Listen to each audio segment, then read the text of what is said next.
If you go on frowning like that, your forehead will stay creased forever. Then we'll never find you a man. Lady Alison was her best friend, and, for the last year, the Baroness Latimer. Oh, Ally, do you really think I want to be with one of these men?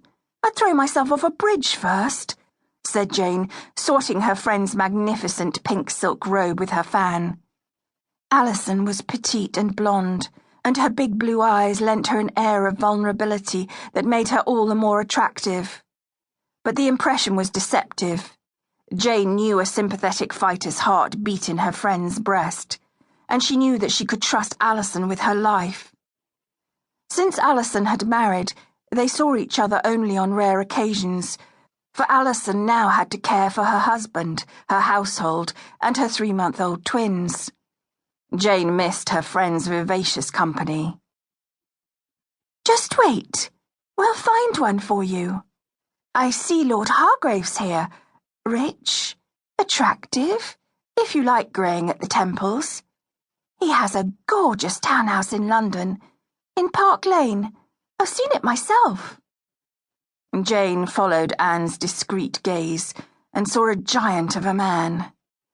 There was something military about him, though he wore an elegant black suit and stood among the other guests. On second glance, his superficial handsomeness diminished. His mouth was too wide and was surrounded by deep lines, signs of a lack of restraint and a short temper. He seemed to realize that the women were looking at him, and when he caught Jane's eye, she immediately looked away. No, Alison, I don't like him. Was he in the military? Alison raised one shoulder coquettishly and continued to scan the room. They say he was in various wars in India and Crimea, and doubled his fortune in the process. Well, you've only yourself to blame, because there are plenty of frogs in the pond today. Ah! Alison gave her friend a triumphant nudge. There, he's the one. He just arrived 10 minutes ago, and I asked Lady Dorchester about him. He comes from one of the best houses in England. Alison steered Jane's gaze past a row of pillars and a pyramid of champagne glasses. The first thing Jane saw was the dress uniform of an officer. The man was tall and broad-shouldered and was standing somewhat ill at ease beside a group of young women who giggled behind their fans and stole covert glances at him. Their attentions, however, seemed to leave him completely cold.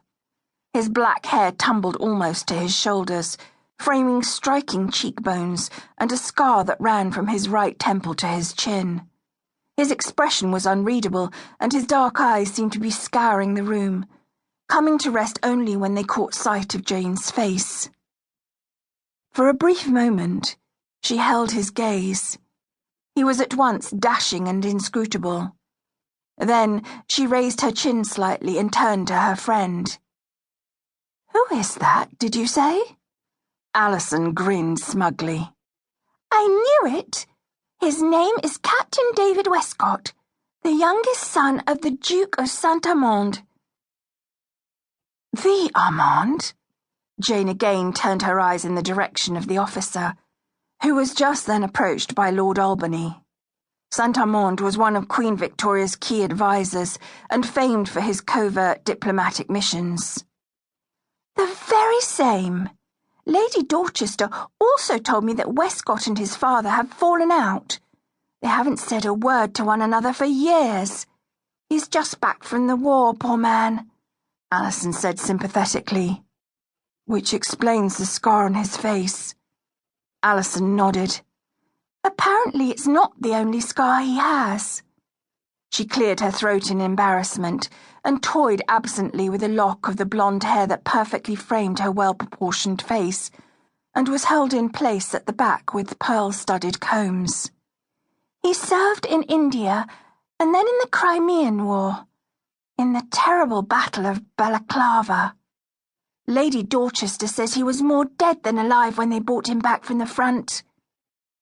"You don't see that now," Jane remarked. "But those dark eyes of his could be hiding wounds on the inside," she thought. She observed Captain Westcott